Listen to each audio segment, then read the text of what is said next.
My name is Margaret Hale, and I never imagined the person I'd need protection from was the boy I raised. You'd think at 76, I'd seen every kind of betrayal there was, but betrayal has a way of putting on new clothes. It all started on a Thursday. Thursdays used to be for grocery lists in my church knitting circle. That day, I got a letter from the county assessor's office. It said, "Property transfer filed. Sale pending."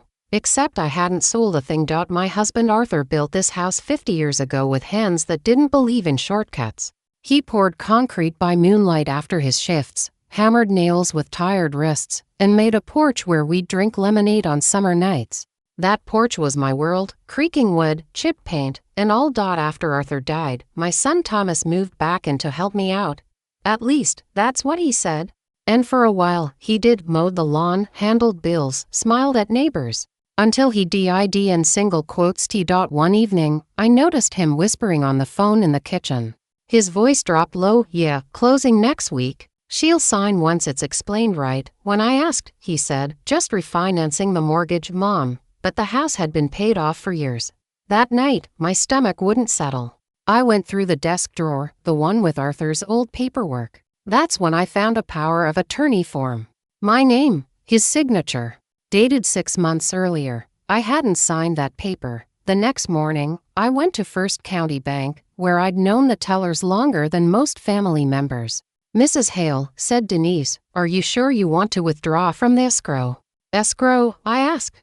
"Yes," she said gently, "for the house sale Thomas arranged." I stood there, still as an oak in a storm. It's a strange thing realizing someone you love has already sold the ground under your feet. I went home. Thomas was on the porch, looking at his phone. "Thomas," I said, "what have you done?" He froze. "Mom, please, this is just a financial step. The market's great. We can buy something smaller for you and invest the rest." "You sold my house," I said. He ran his hands through his hair. "It's our house. You said one day it would be mine." I said one day, not last week. That night, I called Clara, my oldest friend.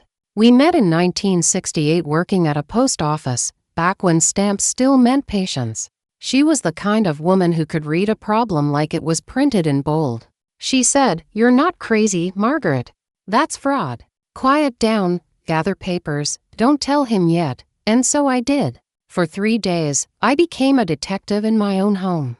I found emails in the printer tray, copies of listings, and a contract with a real estate agent's name I'd never met.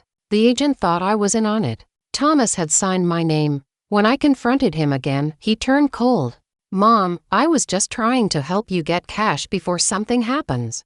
You don't even drive anymore." I looked him in the eyes, the same brown eyes I'd once cleaned with a washcloth after playground scrapes, and said, "Thomas, the day I need saving from my own life is the day I'm gone." He stormed out, slammed the door, and didn't come back that night. The house felt like a stranger had slept in it. The next morning, I went to the police station. The officer, a young woman named Detective Ross, listened carefully. She said, "Mrs. Hale, I'm sorry, but this happens more often than you'd believe. You'll need to contact an attorney and file a fraud report. Don't sign anything else." I filed everything. Copies, affidavits, notarized statements. And I called the buyer listed on the contract, a man named Mr. Langford. He was shocked. "I thought your son had your consent," he said. "Do I sound like a woman who sold her home?" I asked. He sighed. "Then the sale's void if the signature's fake. I'll contact my lawyer." It was the first good breath I'd taken in days. But Thomas wasn't done. He showed up that weekend, red-eyed and defiant. "You reported me. Mom, do you know what you've done? You're going to ruin my credit, my business." "Son," I said quietly, "you ruined your own reflection." He yelled, called me ungrateful, accused me of favoring my late husband's memory over my living family. I didn't answer. I just held the fraud report in one hand and the deed in the other. He left, tires screeching down the lane. For a month, I didn't hear from him. Then one morning, a letter arrived from a law firm representing him. He was contesting the fraud claim, saying I had mental decline. Imagine that. The son who forged my signature now said I wasn't competent to know my own name. I called Detective Ross again. She said, "Stay calm, Mrs. Hale. The handwriting expert's report came back. It's clear you didn't sign that power of attorney." You're safe. Safe is a funny word. It doesn't rebuild trust. It just keeps the walls standing. When the case reached the court hearing, Thomas sat 2 rows ahead of me, shoulders slumped. His lawyer spoke for 10 minutes. Mine spoke for 3. The judge only needed 2 words. Power revoked. Afterward, I walked past him. He couldn't look at me. He just whispered, I thought I was helping. I said, you were helping yourself, not me. And one day, you'll realize the price. Months passed. I changed the locks, transferred the deed fully to my name again, and set up a trust. Half of my assets would go to a local women's shelter. The other half only if Thomas attended financial therapy and volunteered a full year at the shelter himself. I didn't tell him that. I just left the papers with my lawyer. Sometimes silence is the loudest correction. One evening, Clara came over with lemon cake and 2 spoons. You did it, she said. I did what? You taught your son what a signature means. I smiled.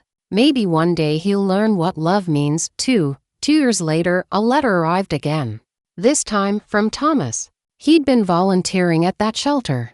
Inside was a note and a photo, him handing out boxes labeled Margaret's Meals. The note said, I finally understand what home really means. I cried harder than I did when I lost the house.